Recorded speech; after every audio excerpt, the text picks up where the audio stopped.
ఏంటి ఎంత span of cinema ఇది బైలింగ్వల్? అవును సార్, అవును. ఎందుకు ఏకంగా పాన్ ఇండియా వెళ్ళిపోయి ఉండొచ్చు కదా?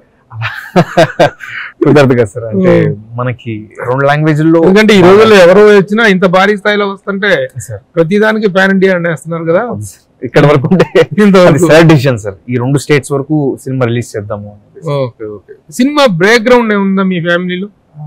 యాక్చువల్లీ మా నాన్నకి సార్ ఫస్ట్ సినిమా ఆయన యంగ్ వయసులో ఉన్నప్పుడు యాక్చువల్లీ సినిమా ఇండస్ట్రీ రావాలనేసి ఆయన ఉద్దేశం సార్.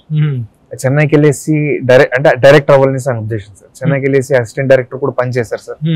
అక్కడ నుంచి మళ్ళీ ఇంకా కుదరక సార్ కొన్ని కారణాల వల్ల వచ్చేసి ఎనోబల్ అని కంపెనీ స్టార్ట్ చేసి బిజినెస్, దాని తర్వాత పాలిటిక్స్, అలా ఆయన జర్నీ సాగింది సార్. ప్లస్ మా తాత వాళ్ళు సార్, ముత్తాత వాళ్ళు డ్రామా బ్యాక్గ్రౌండ్ సార్ వాళ్ళది. ఆ డ్రామా ఆర్టిస్టులు వాళ్ళంతా చాలా గొప్ప పేరు తెచ్చుకునే వాళ్ళు సార్ వాళ్ళంతా.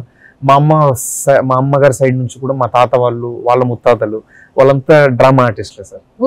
సో అలా బ్యాక్గ్రౌండ్ ఉంది సార్. నెపో కిడ్ అనుకోవచ్చు. అంటే ఫిలిమ్స్ లో ఏం చేయలేదు, సినిమాలో చేస్తే నెపో కిడ్.